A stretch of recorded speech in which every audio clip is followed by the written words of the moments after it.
Great. All right. Cool. So, just tell me about tours so far. Where have you been before this, or is this? I did a Midwest leg before this. This is the end of my East Coast leg. Yeah, I was in. Oh man, I was everywhere. I did Chicago, I did Aurora, I did Madison, I did Milwaukee, I did Des Moines, I did Iowa City, I did Nashville, I did Cincinnati, Pittsburgh, and Columbus. So you've been everywhere. Yeah, pretty much Midwestern. Yeah. And then I went out Toronto, Vermont, Philly, Maryland, Jersey, and now I'm in New York. Okay. I think I'm in New York. And then I'll go back home and I'll do Kalamazoo and Grand Rapids. Okay, cool. So yeah. So how do you like Des Moines? Did you play at the Muse? No, I played at Gaslamp. Oh, you did? Yeah, that was cool. I mean, that was one of the cold days. Yep. You know, like crowd loved it, but it was just cold as I don't know. I bet they have that wall of windows too right there. See, exactly. Yeah. Are you from Des Moines then? Well. Is that where the Hedgehog is? No, I'm from Wisconsin. Okay, Whitewater. My brother actually goes to Madison, so it's Where's... like 40 minutes. Okay. It's like right in between Milwaukee and Madison. Oh, cool. Right, the same distance. But yeah, so you catch all the shows? Yeah. Okay. Yeah. Cool. Yeah, but I went to school in Des Moines and lived there for 5 years, so Excellent. that's where the +1 and I met. So. Oh, yeah, cool. Yeah. And he came all the way out here with you. Yeah, he moved here 5 months after I did. Nice. That's crazy. Look at you. Yeah, but traded a hedgehog for a boyfriend. I did. All right. Did. Okay. Yeah, well, I'm glad. Yeah, I'm glad you liked Des Moines. I'm sorry you caught it on a cold day. It's There's like a little private thing I did there a couple times.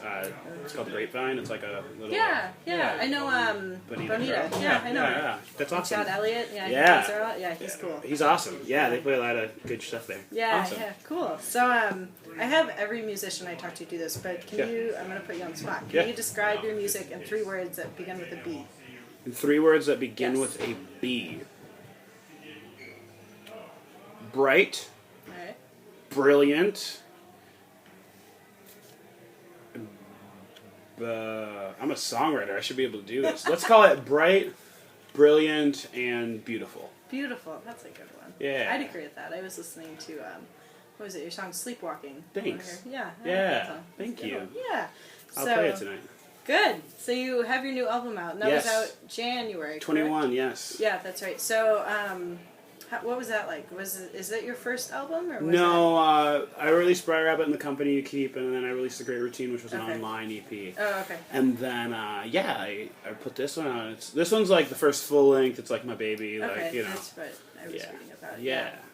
So do you have any really awesome recording stories or anything funny from that whole process? So Long actually wasn't even going to make the record because it wasn't written yet, and then they had a delay, and there was like a gap in the recording time, and I was really impatient, and I was like, this is whatever, this record should be done, blah, blah, blah. And I didn't, I was just on my way to my friend's house, and I was like, that's cool, like, whatever, maybe I'll do something with that later, next album. Then I woke up with it stuck in my head, and I was like, damn. So I wrote the song, and then I came in, and I was on my way to a wedding, or coming back from a wedding, and I mailed it to my producer, like, this the vocal, just the demo I did on my iPhone, I sent it to him. And I was like, hey man, I have a song I have to add to the album, and you got that like groan, like, like this was planned, what are you doing? Yeah. Send it out to him. I got a response, and like as soon as like 2 minutes and 30 seconds had passed, I got an email that goes, this has to be on the record. No. And so that's how So Long came, and nice. It's kind of like the flagship song for the record. I think it lifts it a little bit. It's got a little heavy for a little bit. Yeah. So did the other songs come that easy, or was it kind of... some of like Sleepwalking took a really long time. Invisible took like kind of a long time. Some fell out. Lock Up Before You Leave just kind of fell out. Gifted Girl Blues, I think I waited. I mean, like, it's a steady sort of progression, you know. Yeah. Sometimes I'll like work on lyrics for a really long time, and I always refine them. So I guess like the birthing process sometimes takes a little bit longer. Like I'll maybe only get a verse, or maybe only get a chorus. I'd like to stop this metaphor of birth now, because that sounds like I just got the arm out so far, and then I waited a couple months, and then came the legs and the rest of the bit, right? Strange. I kind of like that. I've never heard... I mean, lots of people can say their music is like their baby, but that's good. I like that. There you go. Awesome. Thank you. Yeah. So, I guess, do you have any advice for, musicians who are maybe taking, their first try in a recording studio? Band Bombshell is a lot about local acts, especially in Des Moines. A lot of people still follow it there. Awesome. So, I mean... in terms of recording, I would say... record it as bare bones as you can. Like if you're the singer, like record it and listen back to it, and just see what you think. And then so many songs can be made or broken by the tempo and the key.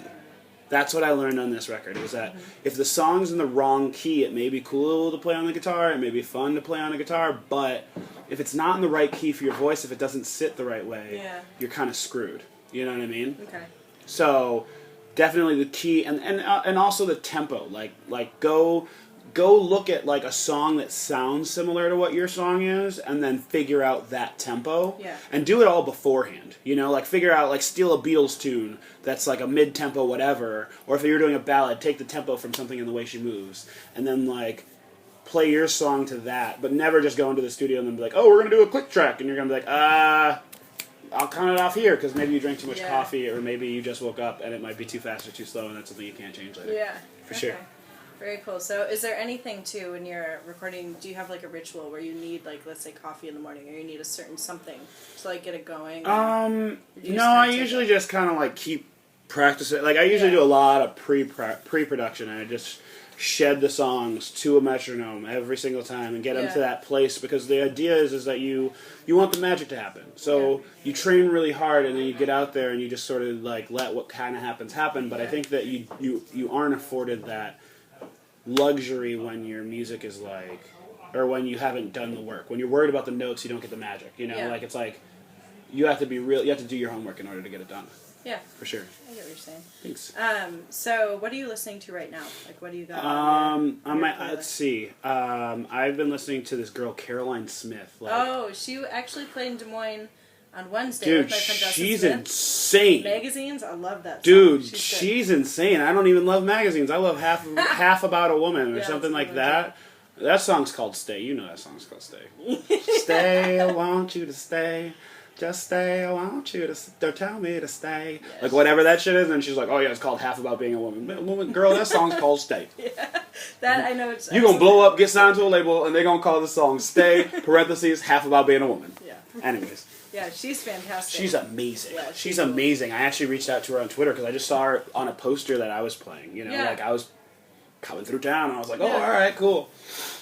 So, anyways, so Caroline Smith, like that's been I found her in Winooski, Vermont a couple days ago, and I've just been like devouring that record. Yeah. You know, because she got the best parts of Amy, she got the best parts of, you know, that ukulele kind of like indie pop pixie sound. Yeah. Like she got all of it. You know, she got man. You should check out, there's a band that she played with actually. The Goodbye. Dustin Smith and the Sunday Silos. Okay. He's kind of like the male counterpart to her. Sweet. It's really, he's great. Awesome. But, he's from Des Moines and he's been touring around and everything. Terrific. Yeah.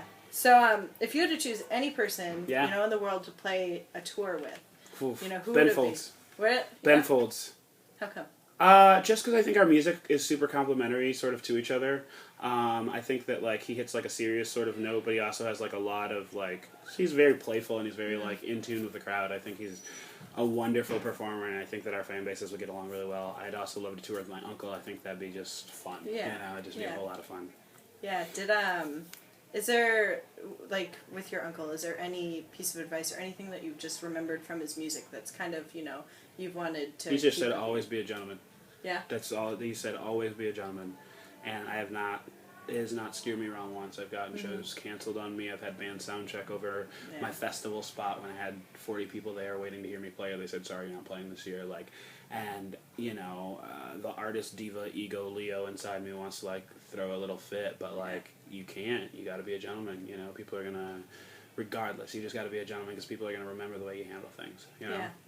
That's fantastic. Thank you. Cool. Well, I don't really have any other questions. I know that you got to get up there. And sure. Yeah, I just want to like sort of like, because I begged this girl to play the show with me, so I want to make sure I was like. No, definitely. But yes, thank you, and if you have any follow-up questions, please let me know. Yeah. Like I'm more than down to answer anything else. I'm not.